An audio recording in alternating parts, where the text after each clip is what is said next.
সন্ধ্যার সময় হাঁটতে আসি আর ভাবতে আসি যে খরগোশ আর কচ্ছপের গল্প তো জানি, তো এখন নিজেকে নিয়ে প্রশ্ন যে আমার অবস্থান কোথায়। খরগোশ তো অনেক দ্রুত ছোটে আর কচ্ছপ তো আস্তে আস্তে ছোটে। তো আমি তো কচ্ছপের মতো আমার জীবন আগাইতেছে না, শুধু পিছনেই যাইতে আছি। তো আমার অবস্থান কোথায় সেটা নিয়ে আমি চিন্তিত আছি।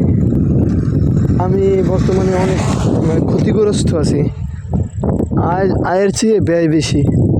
ইনকাম করে রাখতে পারি না, কারণ ইনকাম করার আগে আমার খরচ এবং ইনকাম করার আগে আমি ঋণী।